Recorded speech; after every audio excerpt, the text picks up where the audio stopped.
distancing on. Okay, we're back in this map.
Let me tell you a little thing of my building. We begin when the villagers are doing an experiment with potions to see if they could create something useful, but they need to be careful if there's any side effects. They tested on only one villager for safety measures, but it did nothing. No effects were observed physically or mentally by the potion makers and by asking the villager. So they canceled the experiment, which was a big mistake that they will later regret. Almost 1 year later, things began to change for the villagers. Emeralds went missing. It didn't make no sense because this never really happened before. Not all. But there were too many missing. It couldn't be the coincidence. It couldn't be the dumb fools of villagers just losing them in their houses. Was it the work of the gods? Was it something they did wrong to deserve this? Did their grief for emeralds become so much that they were taken from them? They did know, but by this point, everyone was in alert mode. Weeks pass. There are no traces or signs of what happened to the emeralds. It is still a mystery until it happened for the second time.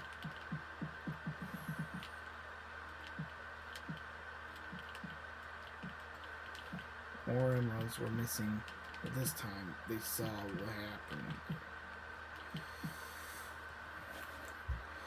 A group of villagers began stealing emeralds, something which nobody, I mean nobody, has ever done before.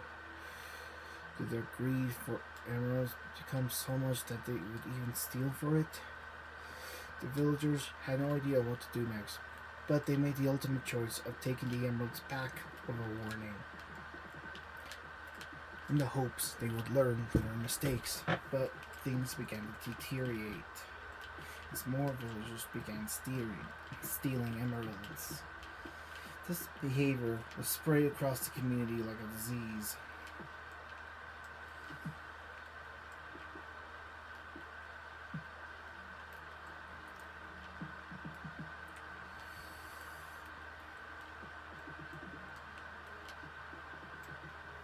Stealing was just the beginning. Things became more and more violent. They began forming groups and started fighting.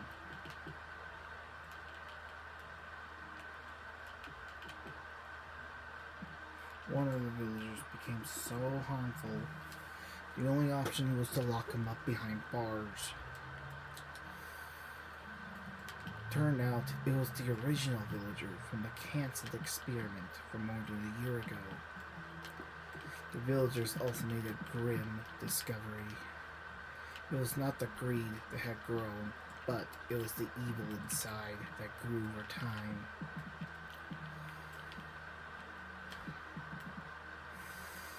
Which made him steal and now turned to violence. This villager was exposed the longest to the disease, which made him the most dangerous.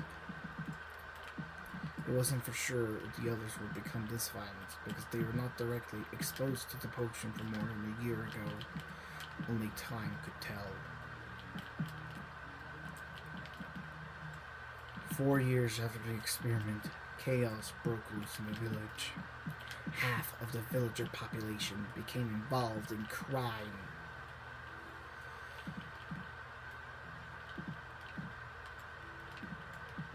Signs of a disease became more clear. Their skins became paler. Their voices began to change. At this point, the infected villagers could no longer be kept under control anymore. They were not villagers anymore because they are so evil. They were classified as illagers, which is short for evil villagers.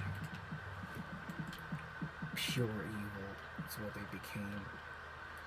These illagers burned down the villages they lived in, and they were also noted as outcasts because of their appearance. There was no way to turn them back to normal now, so there's only one option left to do: banning them from the village. Although not easy, they succeeded to do so by only banning small groups at a time. So they wouldn't stand together to fight back, leaving them scattered across the world after they were banned. 1 year later, with all the illagers banned, the villagers finally make peace again. Villages were safe again, but the fear that they would come back one day was still there. And 15 years after the experiments occurred, villagers across the world were gathered together. After 10 more years of growing evil, they reached a point where they wanted to do the extreme. Their hate towards the peaceful villagers who banned them became so much they declared war on the villagers. Crossbows and axes were equipped, outposts were made, and the war had started. The villagers, unprepared for what was about to come, were taken by surprise. Big parts of villages burned down. The population decreased.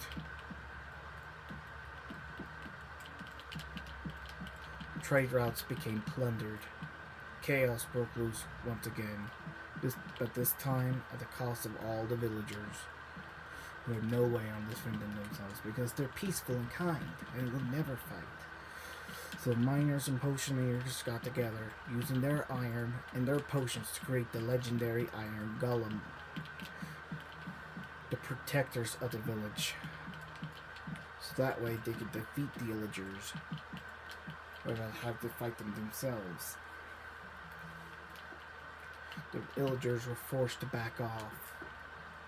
The villagers thought the war was ending, but this was just the beginning. The villagers were coming up with something of their own. And that something was the Ravager.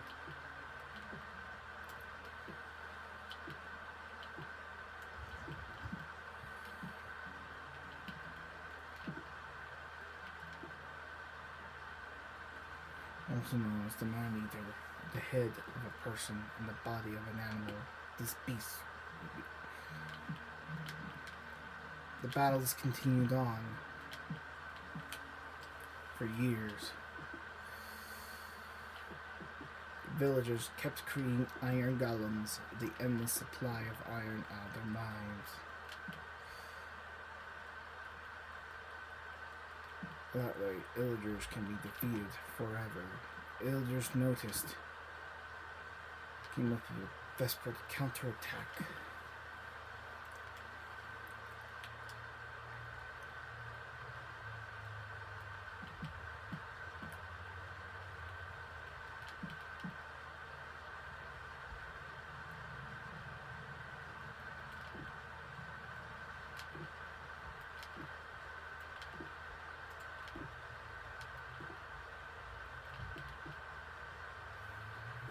To destroy the mines, which was a successful attack, but it was almost fatal that the Villagers had to back off once again. They could no longer win. Finally, after years and years of fighting, the battles were finally over. The war would never be.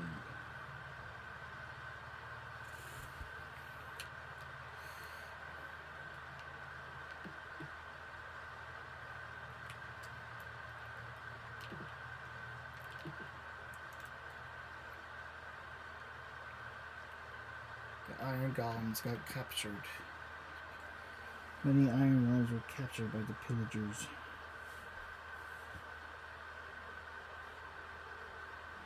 At the end of the battles,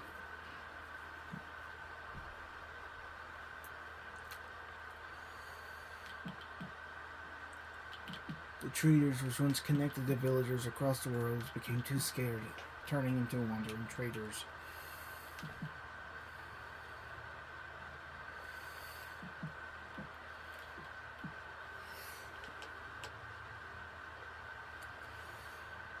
Trying to avoid the evil lurking around. After all this, that's when Steve and Alex spawned in the world for the first time.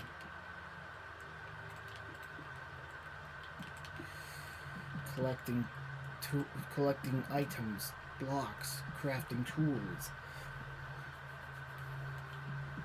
building your shelters.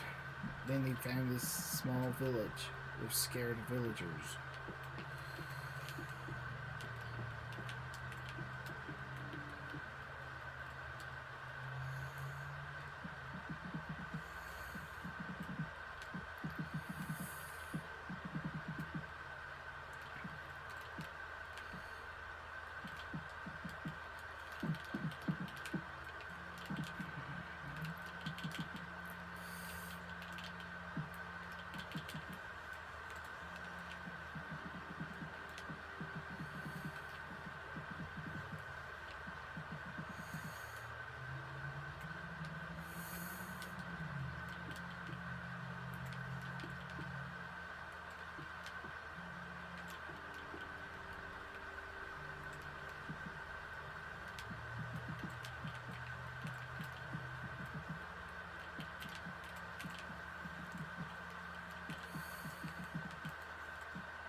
The story I told is a true story of how Minecraft worlds were made, how the village and pillage situation began before we spawned in the world.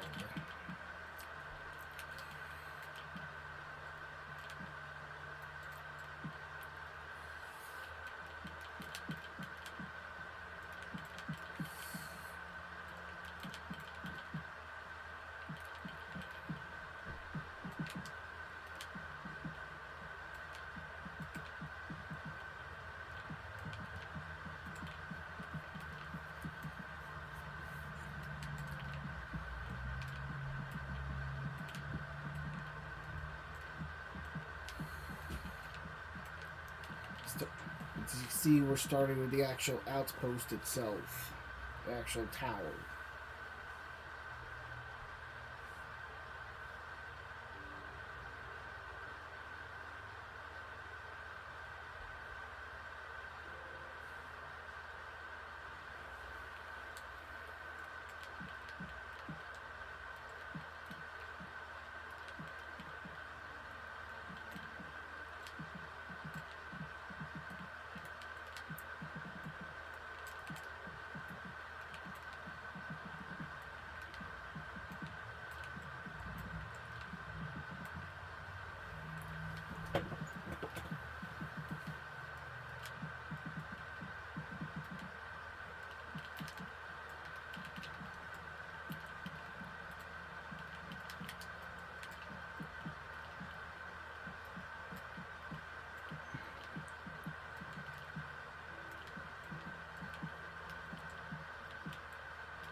Whoops. Crafting bench.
And from the land.